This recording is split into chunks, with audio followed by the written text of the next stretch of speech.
Yeah, some visitor there. Okay, Hari Om. Let's start with the prayer. Om Sahana Bhavatu Sahanau Bhunaktu Saha Viryam Karavavahai Tejasvinavadhitamastu Mavit Vishavahai. Om Shanti Shanti Shanti. Chinmayam Vyapi Yat Sarvam Trailokyam Sacharacharam Tatpadam Darsitam Yena Tasmai Sri Gurave Namaha. Sri Gurubhyo Namaha. Hari Om. In the last talk we brought in concept of Maya and how Brahman, which is Satchidananda Swarupam, and how the creation started with the Brahman identifying with the Maya and taking the role of a Ishvara. This is all from the transactional purpose, transactional reality, Vyavaharika Satyam. From the absolute point, there is no creation whatsoever. This has to be clear. Now, once the creation started, using that we said 5 subtle elements are formed, then 5 gross elements through the Panchikarana process or grossification, and from the gross elements the whole creation started. And in these 5 elements that we have started, Akasha, Vayu, Agni, Apaha, Prithvi, we had to say how exactly this creation occurring. From subtlest of all is the Atma, which is all pervading Satchidananda Swarupam. So it pervades everything. There is nothing where the existence is not there. If there is somewhere the existence is not there, that has to be only non-existent. That means it cannot be there. So existence has to be infinite, as we mentioned. And from that existence, Akasha is born through Maya Shakti. And Maya Shakti, we said, is only part of that Brahman only, not complete. Says because of from the Purusha Sukta, it says only one part of it is the Leela Vibhuti. And this, when from Maya is we cannot recognize it also, because there is no way it can be. Only from the effects we deduce that it is Maya. Once the Akasha has come, Akasha can be recognized through Shabda. So now we are looking at each element, creation of each element. Along with each element, we are also is recognizing its property, and the property recognition is through sense organs again. So we have to remember all this. Why there is a creation? Because I am seeing the creation. So there is a Jiva who is looking at the creation and asking, where does this creation come from? Because we analyze it is creation and not a random process.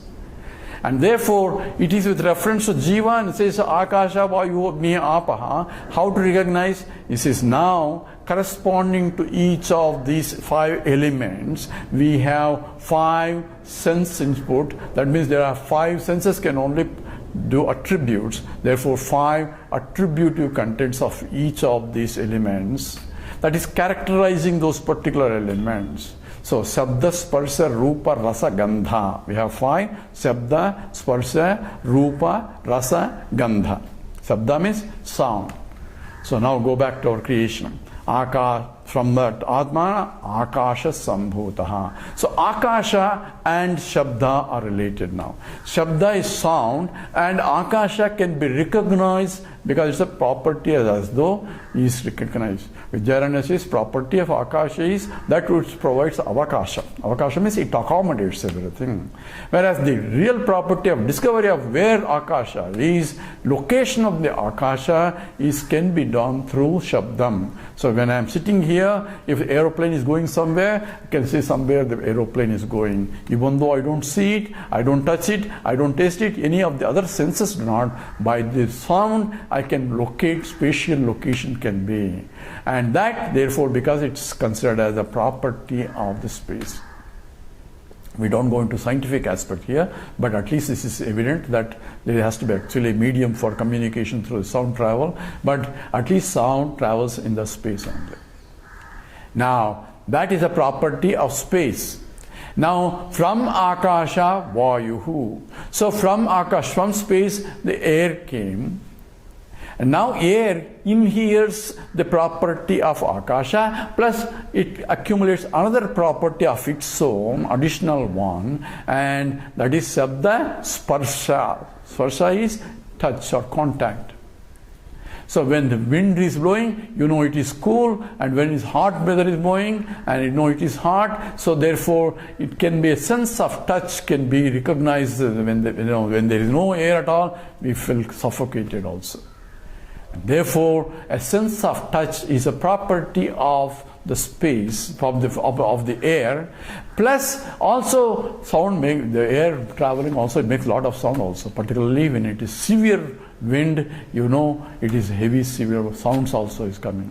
Therefore, it inheres the property of space, Shabda, plus also accumulates a new property which is called Sparsha.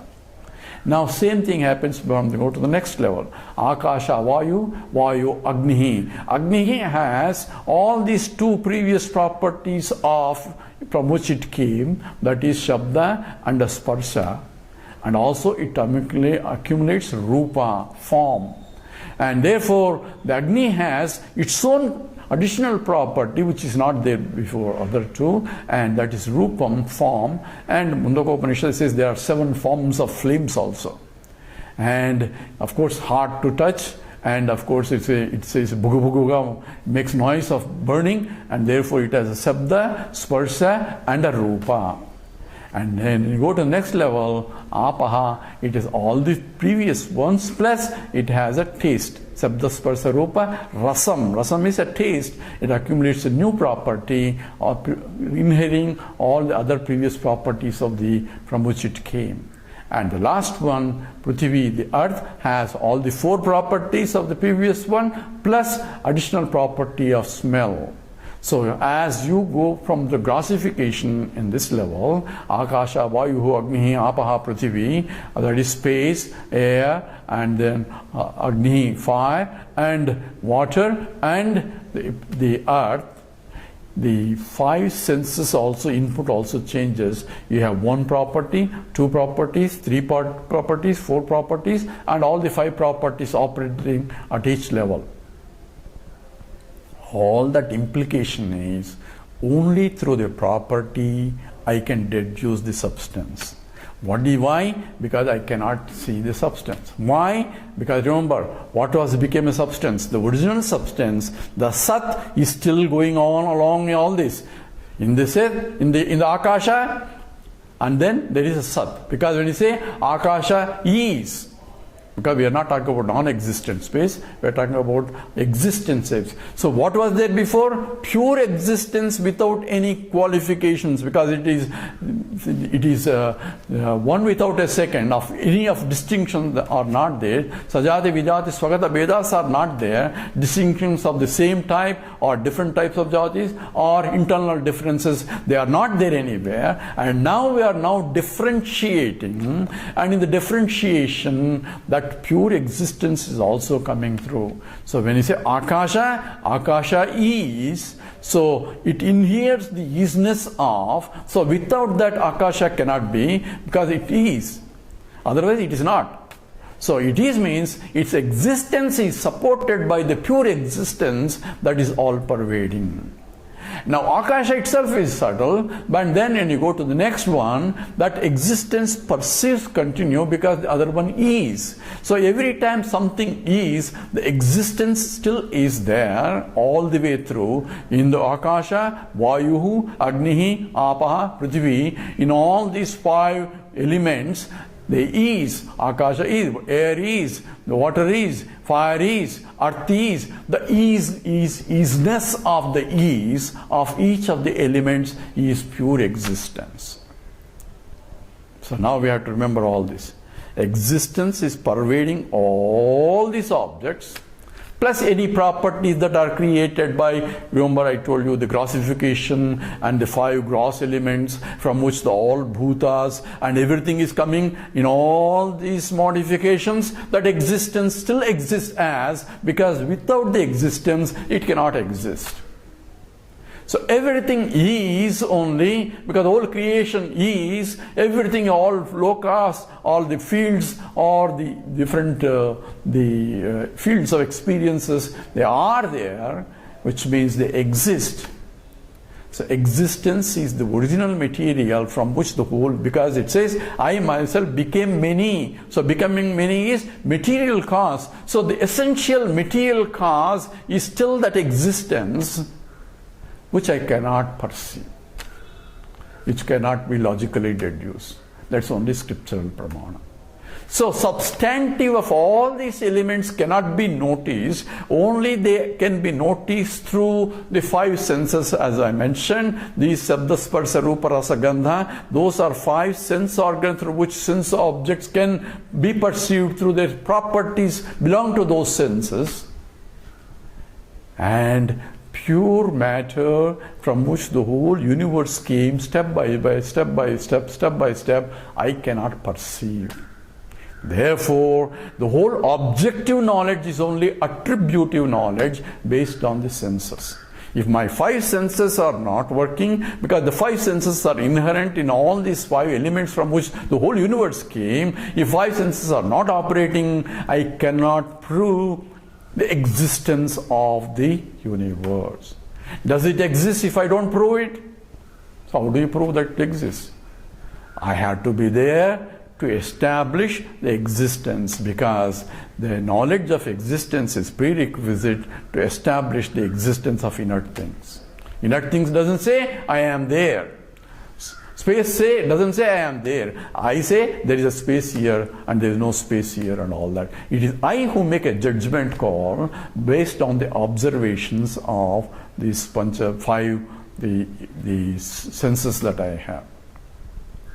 So we have specified five gross elements, five subtle elements, and their properties, and the properties belong to these five Sabda, Sparsa, Rupa, Rasa, Gandha, which again come back to the individual level, where through which five senses are operating, and they are called Jnanendriyas. Jnanendriyas are sense organs through which I sense all these five. There is no time concept here. Time concept, I already mentioned, has to be deduced. But even space also I cannot really see.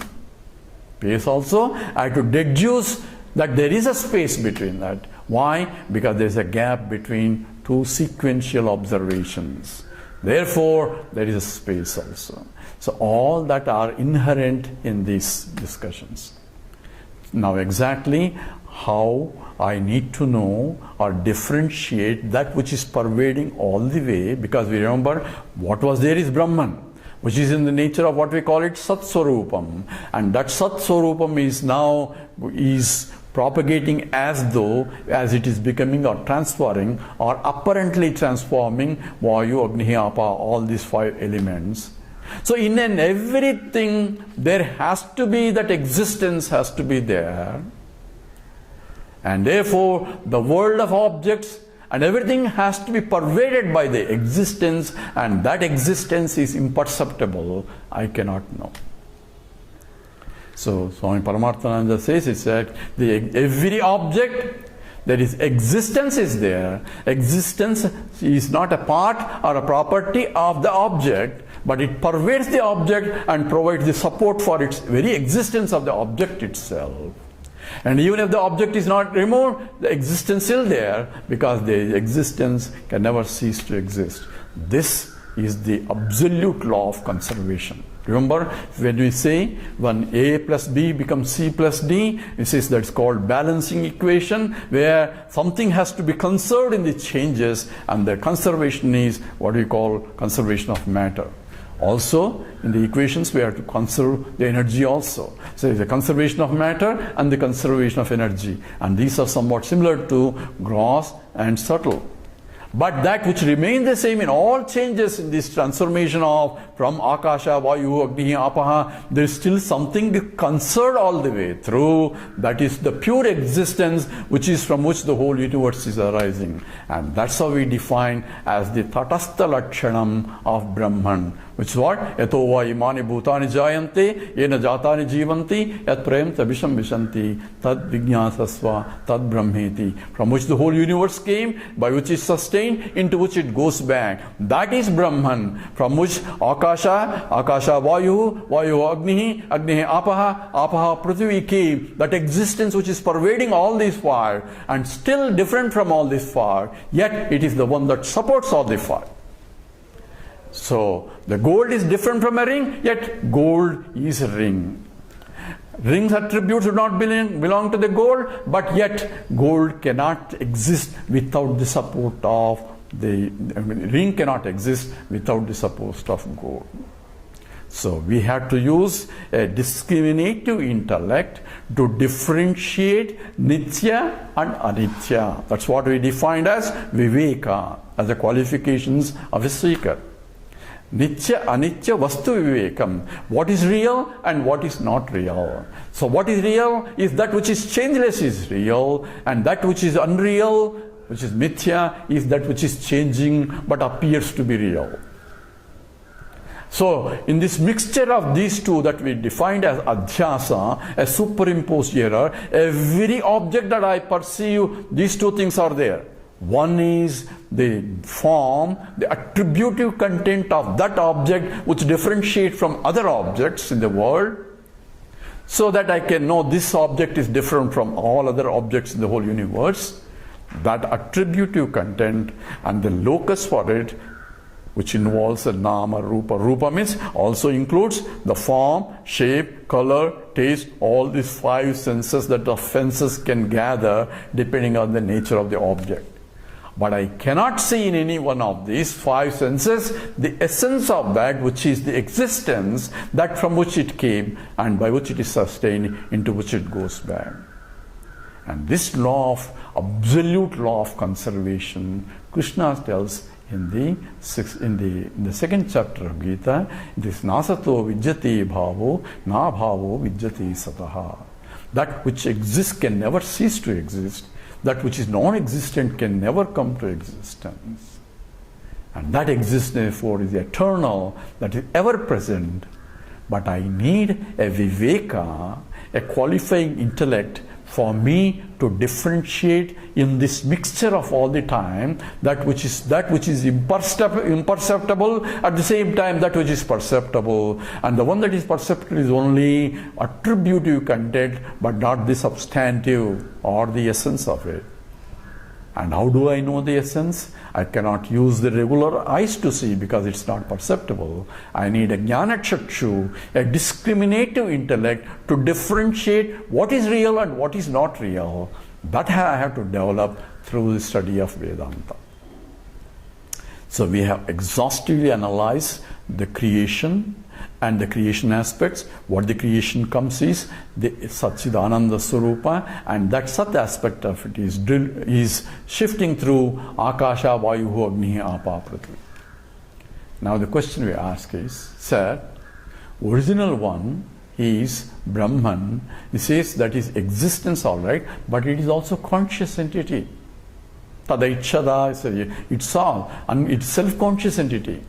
Now when it is becoming in these Akasha, Vayu, Agni, Apa, Prithvi, all these five elements that we talked about, where is the consciousness? What happened to the consciousness? You're only saying existence, existence, existence only. Then if it is coming from that, the law is, if the cause is that, the effect should reflect the cause. So where is the existence? Where is the consciousness? I'm only saying it exists, but I don't say it is conscious. Table exists, but table is not conscious. If it is conscious, it won't allow me to sit there. So therefore, I have to say that only one part of it is coming, not the other. Now you are making a part of partless Brahman.